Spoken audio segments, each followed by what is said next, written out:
Welcome to DasGeek. I'm excited to share this product with you because I've seen it so many times in the stores and passed it by, and I finally got a pair, and now I get to share my experience with you after having these for several weeks, trying them in many different environments.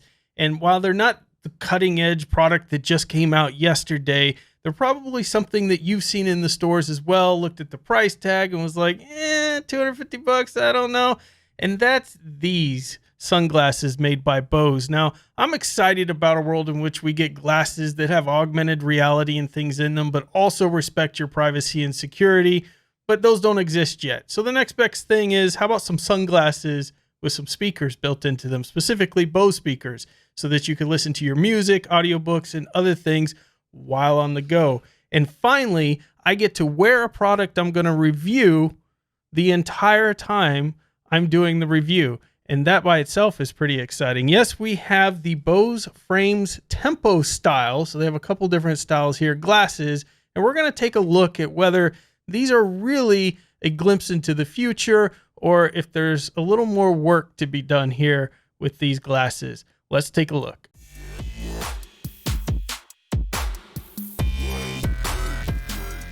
So let's take a look at what BOSE themselves have to say about their sunglasses. So they're saying that they're specially designed BOSE open ear audio technology, which essentially means they're taking two of their BOSE speakers and they're placing them inside the frame. Now, the cool thing is the frame's not ridiculously thick. I mean, it's thicker than your standard sunglass, depending on the style that you wear, but not so much that you would really notice anything's going on unless somebody was just really paying attention to your sunglasses at the time. They are lightweight and they use an aerodynamic nylon frame. They're saying to accomplish that. And I will say, as far as sunglasses go, I typically wear a pair of Oakleys. These are definitely lightweight. I don't feel the ridiculous heft or anything else that I wouldn't expect from any other pair of sunglasses out there.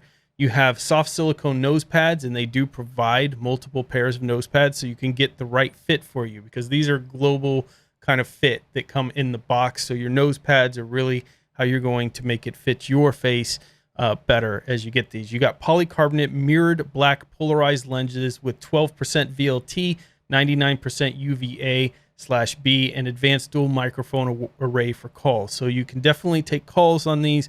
I like the controls, for the most part, are based on this button. So if I want to play music, I can click the same button that I hold to do Bluetooth connectivity, or if I hold it down, it will power off. If I click it once, it'll play. If I click it twice, it'll stop.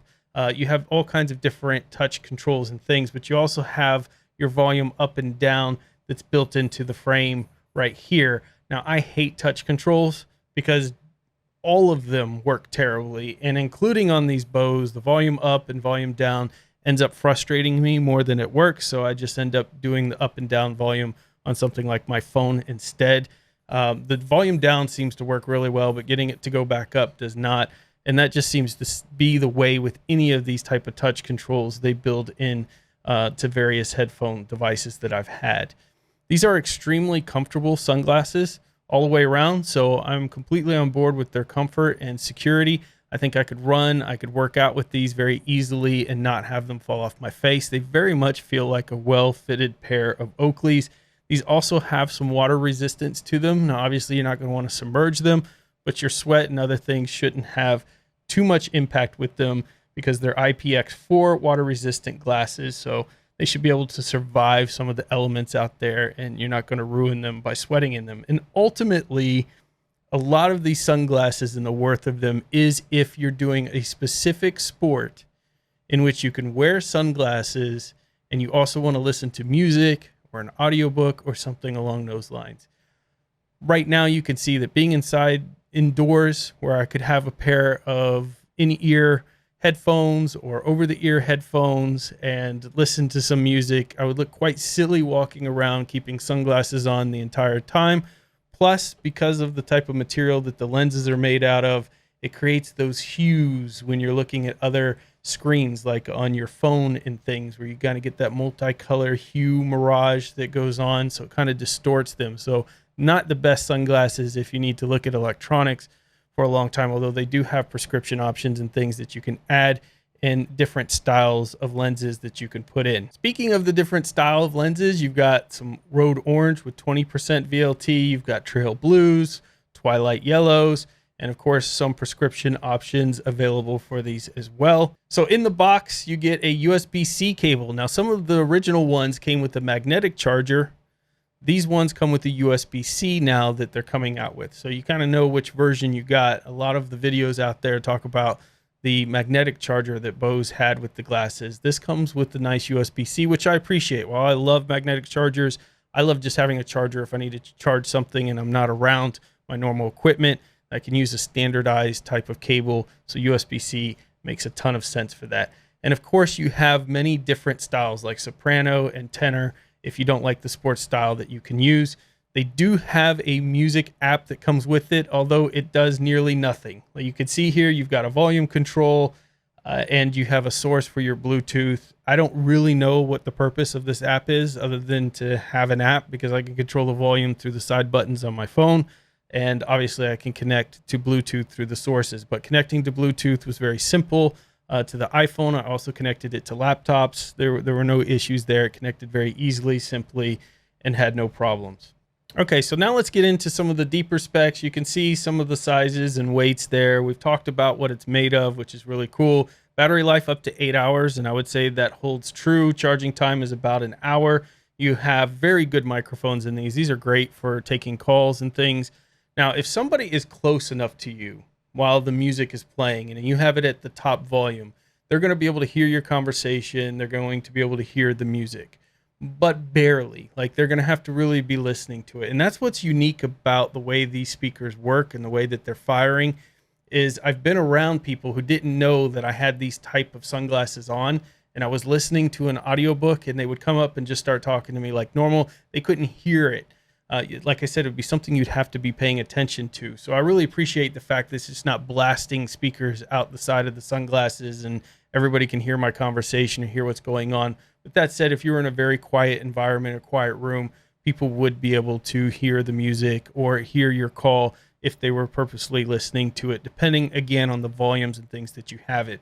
When you first put these on and you listen to them and you put on some songs, like I have Ronald Jenkins playing right now, and if you know who that is, you get a +1 in my book. But the sound is really great.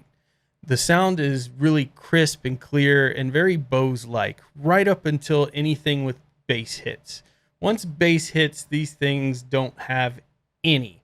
And I guess that's not to be unexpected, considering the small form factor of speakers that they have to put in here already. So you're not going to have the greatest listening experience in the world, not even equivalent to the Apple AirPods or any of the latest Samsung or Sony headphones out there, or especially if you're talking about audiophile grade, where we get into Sennheisers and other things, they're not even in that realm. I would say that your highs and your mids come across very nice. You're going to have an enjoyable listening experience. The problem with these particular sunglasses actually comes in the fact that they don't get loud enough. And one of the applications I thought of for utilizing these sunglasses is mowing the lawn, right? So you're out there, you're in the sun already, you're going to have sunglasses on. I like to listen to an audiobook or some music and be on a riding lawnmower, but the riding lawnmower drowns it out to the point where you can't hear anything. And obviously a riding lawnmower is very loud. But if you're doing any type of biking or trail riding or anything where there's lots of noise and excitement and things going on, even at a baseball game, if you like to listen to the audio while you're watching the game, the loudness of the crowds and things, I feel like would drown these out entirely. And so for that purpose, it starts to limit the use cases of these glasses even more. So when we look at the overall build of them, I love it. When we look at the sound quality, I'm okay with it, only having mids and highs, considering what we're dealing with here. And the fact I don't have to have something sticking out of my ear is a huge advantage. But when you look at the applications, that's where these sunglasses really limit themselves. They need to be much, much more loud, so that if you're in a situation where you're at a stadium or you're mowing the lawn or doing other things where lots of noise is around you, it doesn't drown out your music or what you're listening to. And that is the biggest negative towards these glasses that I've had so far. We talked about the touch controls and the ability to take calls on these. I'd say the microphone is very good. They're going to tell you're probably on some type of wireless mic. It's not perfect, but it's good enough. Overall, I think this is a decent product. If I was to give it out of 10, I would probably rate it a 5. And if I had a specific application, if I was a bike rider out there on trails every single weekend, I would probably give this more like an 8. Because of the fact that it just fits that specific use case that these type of glasses are made for. Otherwise, I would wait till BOSE perfects this formula. They did some perfection in using the USB-C. I think they need to do some work on the touch controls. Overall, this is a very nice little package here. It reminds me very much of getting a pair of Oakleys. In fact, I wouldn't have been surprised to find out that BOSE partnered with Oakleys to make them because they have a fantastic style to them. They feel really good. I love the lightweight nature of them. You also get this really nice hard case. So it's soft, but it's also hard on the top to keep them from being damaged. You get a nice cloth in there. And of course, your different nose options there so that you can make sure that they fit you well. So it's a well thought out product that doesn't quite do the music as well as it needs to. So for that, I think I would give it a pass for now, again, unless you have that specific use case in which these would be useful. But man, when I was at a ball game, and this specific ball game wasn't a huge crowd one, it was just local kids playing and things. There wasn't a ton of crowd noise. I could listen to an audiobook and also watch the game. There were some great applications I found for these, but for $250, hard to kind of keep them around for just those very specific use cases. So let me know in the comments below if you've checked these out, or if you're one of those people who've seen them and passed by and waiting for somebody to do a review on them. I'll have a link for them in the show notes in case you're interested in picking up a pair. I also want to give a huge thanks to the sponsors of this channel, DigitalOcean. Just go to do.co/DLN. They're going to give you $100 to spin up a cloud server of your choice. $100, do.co/DLN. You can spin up a cloud server, have your own Minecraft server if you want, set up a server to work on Onion website or be an Onion router. You could do all kinds of amazing things with their service. So check them out. Also, bitwarden.com/DLN. That's bitwarden.com/DLN, the best password manager on the planet, bar none. Not just because they sponsor, because we were fans of them before. Until next time, folks, get out there and fill your brains. Don't forget to subscribe! And make them if you like this video.